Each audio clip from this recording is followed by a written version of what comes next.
Olá! Hoje eu venho a refletir um pouco sobre o que seja sociologia.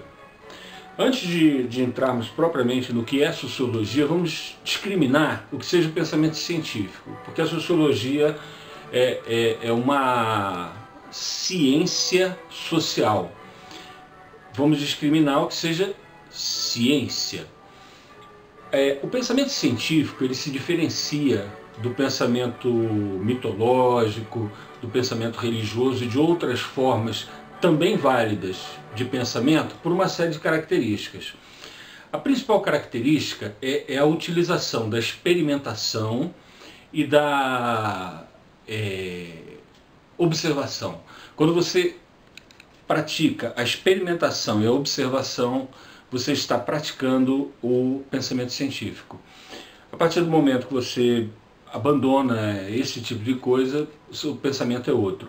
Eu gostaria de mencionar o Neil deGrasse Tyson, que agora recentemente lançou Cosmos, uma Odisseia no Espaço-Tempo, para homenagear também um grande amigo dele, que foi o Carl Sagan, né, falecido há algum tempo, e é uma obra patrocinada pela viúva do Carl Sagan, né, Andrew Yang, e nessa série de episódios, né, o Neil deGrasse Tyson ele define o pensamento científico como sendo aquele dotado de determinadas características, aquele que segue determinados parâmetros que ele elenca da seguinte maneira, né? Em primeiro lugar, é necessário questionar a autoridade. Quando somos crianças, somos obrigados a obedecer determinadas ordens, a cumprir determinadas orientações de familiares, de amigos, de professores, sem questionar. Até porque a nossa vida poderia correr risco no limite, caso assim não agíssemos. Obviamente que, à medida em que vamos crescendo, aprendemos que as coisas não são exatamente assim e podemos questionar. Ao invés de obedecer a ordem cega, não entra nesse rio que está cheio de crocodilo, só porque ficamos com medo, agora, depois de crescidos, nós podemos questionar por que eu não posso fazer isso, por que eu não posso fazer aquilo, né? Não significa que eu vou deixar de fazer ou que eu vou fazer. Significa que eu estou questionando. Eu vou questionar a autoridade. Ninguém tem autoridade sobre mim inquestionável. Né? Ninguém tem autoridade inquestionável sobre mim. Ninguém tem autoridade inquestionável sobre ninguém. Esse é um dos maiores avanços, ou uma das maiores conquistas do pensamento científico. É fundamental também questionar a autoridade de grandes filósofos do passado, pois são humanos, chegaram até o máximo da sua consciência possível, dentro das limitações do seu tempo. Nós vivemos em outro tempo, temos mais recursos e podemos avançar mais. Questionar a autoridade dos filósofos do passado e mesmo do presente é fundamental para que a ciência possa avançar. E o bom cientista, ele sabe perceber quando se equivoca num postulado, numa hipótese e avança na direção da hipótese correta. Então, primeiro, questionar a autoridade. Em segundo lugar, aquilo que eu comecei dizendo, basear o conhecimento na experiência e na observação. Não no que nos disseram nossos pais ou nossos professores quando éramos crianças, ou no que deixaram escrito os filósofos do passado, de alguma forma. É necessário questionar, não negar. É necessário questionar e aproveitar o que é bom.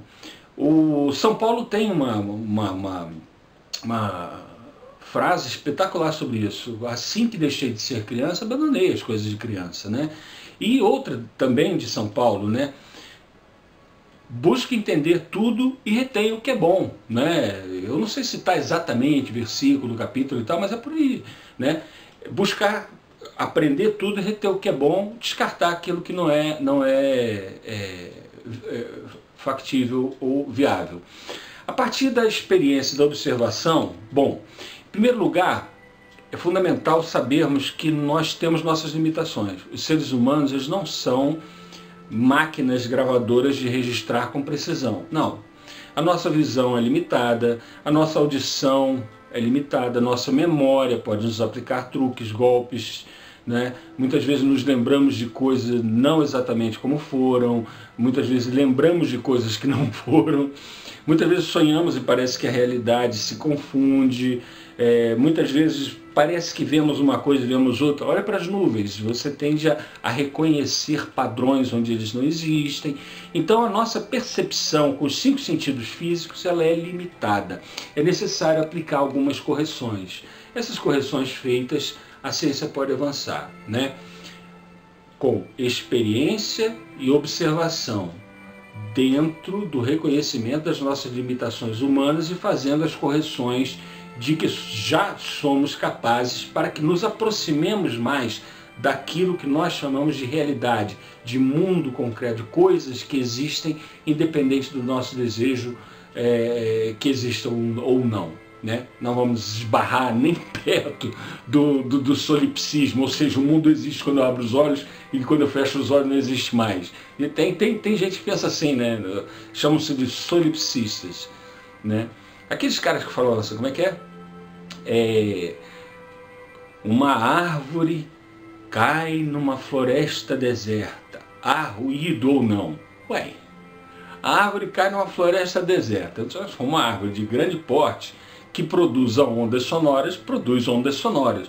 Se há ouvidos para ouvir, há ruído. Se não há ouvidos para ouvir, não se chama de ruído, mas houve uma árvore caindo, a produção de ondas sonoras, e a pergunta é absolutamente desnecessária, né? Mas tem gente que perde tempo com isso, de repente é até interessante, né, para exercitar a mente no raciocínio filosófico e tal. Bom, então a ciência se baseia fundamentalmente na experimentação e na observação. A partir daí nós construímos hipóteses de trabalho. Construímos hipóteses de trabalho e vamos à realidade. Aplicamos aquelas hipóteses de trabalho. Aquelas que se comprovam, vamos em frente. Aquelas que não são verdadeiras, nós descartamos. Eu vou citar 2 exemplos. Um de uma hipótese fútil, pode ser descartada, e outro de uma hipótese que pode redundar em alguma coisa de útil. Por exemplo, né, mula sem cabeça. Tem utilidade em determinadas áreas do sertão do Brasil para... aquela coisa do, de repente, começa com, a meu ver, começa com os pais querendo que os filhos tomem cuidado com perigos iminentes no mundo, fora do ambiente doméstico, né? Não vai lá fora que tem uma mula sem cabeça que solta fogo pelas ventas e devora gente, né? Ok. Há algumas pessoas que crescem pensando que esse animal mitológico existe. Mas vamos verificar. A ciência não deve ter medo de nada, não deve se deter diante de nada. Existe alguma evidência de algum fóssil ou de alguma ossada, de um cruzamento de cavalo com jumenta ou de jumento com égua, que tenha redundado numa mula que por acaso sem cabeça conseguisse ter ventas ou nariz e ainda soltar fogo e sem boca devorar a gente?